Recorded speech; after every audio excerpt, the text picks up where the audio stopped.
Miss Raisa May Dizon, ganito ang naging epekto kay Mr. Bimby Aquino Yap no habang siya'y nasa barangay. So yun po yung ilan sa kapansin-pansin dito po kay Mr. Bimby habang sila ay magkahiwalay ng place. So yun ang ating pag-uusapan maya-maya lang. But before that, if you haven't subscribed yet to my YouTube channel, please don't forget to like, share, and subscribe at i-hit mo na rin ang notification bell for more showbiz updates. Eto na, no? Bago tayo magpatuloy, let's watch this video clip. Miss Raisa! Iatid mo Pero Raisa, hindi sayang talaga kasi nandito na ako.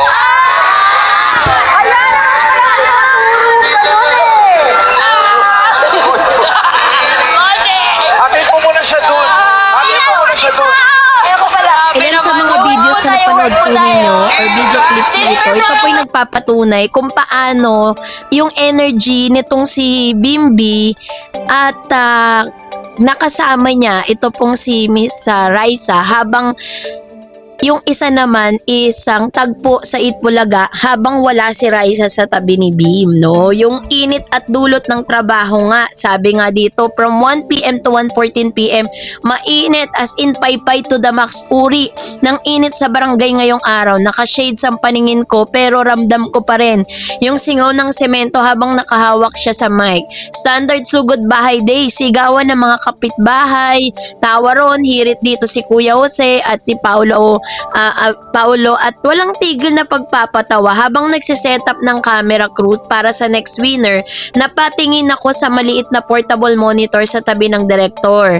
Naka-split screen kami sa studio, tiningnan ko si Bim. So, ganito yung perspektibo ni Miss Raisa Mela. Ano nangyari ron? Bulong nito sa kanyang sarili. Nakatayo lang sa gilid na tahimik, hawang ang mic, pero medyo nakatungo. Kilala ko si Bim kapag hyper yan. Ramdam mo kahit malayo. Pero ngayong araw, para siyang hindi pa nakapagtimpla ng kape, na para siyang nawawala sa sarili o medyo bagot. Naisip ko, mainit din kaya sa studio o napagalitan to. Pero deep inside, napangiti ako ng konti kasi honestly, nasanay rin ako sa katabi ko o kausap siya kapag pumasok sa studio, kapag nasa barangay ako. Parang may kulang din na ka-vibes, diba? Maaaring ito yung ilan sa mga saloobin or point of view nitong si Miss Raisa May habang siya'y nasa barangay. Kasi parang ang tingin ko po yan po yung strategy sana ng Itbulaga. Kung kaya lang sana ni Bim na makisabay na habang nasa barangay si Raisa, kinukulit niya on screen.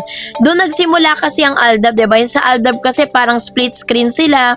Dahil po mabilis mag-isip ito pong si Miss Maine Mendoza, agad po siyang nakakuha ng atensyon mula sa publiko para sa kanya lang tambalan ni Alden Richards. Si Alden during that time, ganun din, mabilis din siya mag-isip. So, itong pong si Bimby kasi medyo mahiyain pa siya, hindi pa siya ganun ka-all out. Parang mas lumalakas yung loob niya pagkasama niya si Raisa. So, ito na yung maybe moment. Biglang nagsalita si Bossing Vic mula sa studio nang batiin nito mga tagahanga ng maybe. So, narinig yung sa earpiece ko, sabay paalala ng floor director ng barangay kay Raisa na kaway ka, nakapokus camera sa'yo. Natawa ko agad. Si Bossing talaga kahit hindi nakalimot mang asar, inarap ko yung camera, tatlo na nakatutok sa akin, nag-wave ako at binigay ko yung signature smile ko. Pero, bago pa bumalik sa chikahan sa winner, sumulyap ulit si Raisa sa portable monitor sa baba para tignan ang reaksyon nila sa studio. And girl, nakita ko mula sa pagiging tila low battery or emo, napanood natin kung paanong biglang umangat ang ulo ni Bim. Yung mga mata niyang medyo malamlam kahit kanina biglang nag-sparkle, bumuka yung labi niya sa isang napakalaking ngiti. Ngunit ngiting sinusubukan niyang pigilan pero lumabas pa rin kasi hindi niya makontrol. O yun yung mga nakita ko sa kanya. So ano nga ba yung totoong naramdaman ni Raisa, the inner monologue, para sa nagtatanong kung anong pumasok sa isip ko nung nang sandaling yon. Caught on camera si Bim. Naisip ko agad, huli ka pero hindi ka kulong. Alam kong libo-libong taong nakatutok sa TV at Facebook Live at sigurado akong nakita rin ng netizen yung shift ng energy niya. Napakabilis ng pagbabago mula 0% to 100% real quick. Yung comfort and appreciation hindi maikakaila na nakakataba ng puso sa industriya na ito na napakabilis na ikot ng tao at lahat ng mga trabaho. Nakakatuwa na may isang taong tulad ni Bim na nakikita ang happy pill o nararamdaman ang saya kapag nababanggit ang pangalan mo o kapag nakikita ka sa screen, 'di ba? Si Bimbi naman kasi napaka-genuine na tao. Kung ano yung nararamdaman niya, lumalabas talaga sa mukha. Sa mukha niya walang kaplastikan, walang pretensions. Nung nakita kong bumalik na yung sigla nitong si Bim, naka-focus siya sa camera, nag-isip siya, ang sweet din talaga ng taon to kahit kailan.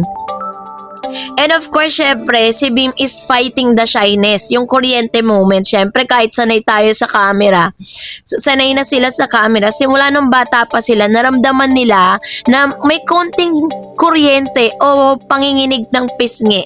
Nakakayaring kaya kapag tinutok sa kayo sa harapan ng buong bansa. Pero bilang profesional, idinaan na lang ng tawa at patuloy na pag-asikaso sa barangay residents para hindi talaga medyo mag-blush din siya ng kaunti, 'di ba?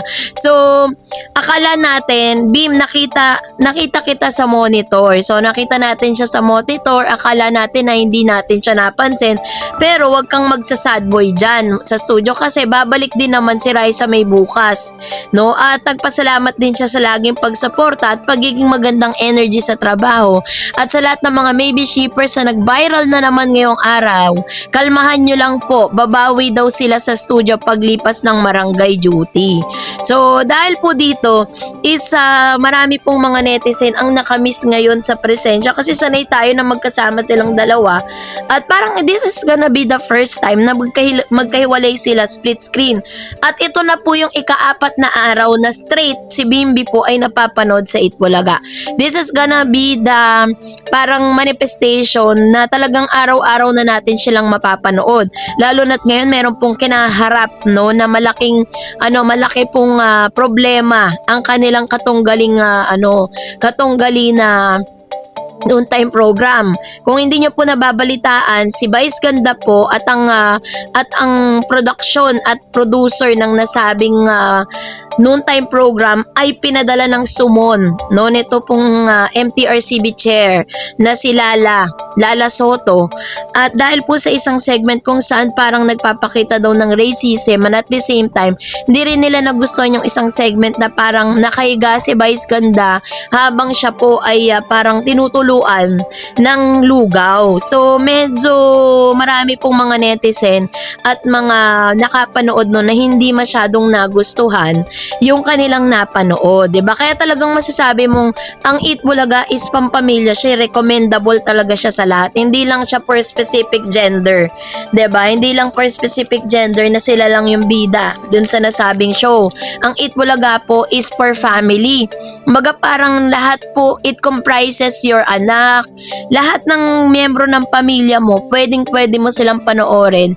Nag-i-enjoy ka pero hindi ka para manganakit ng ibang tao, 'di ba? Ganun yung peg nila. Tapos sa dagdagan pa ng maybe syndrome. Kumbaga maybe fan craze, 'di ba?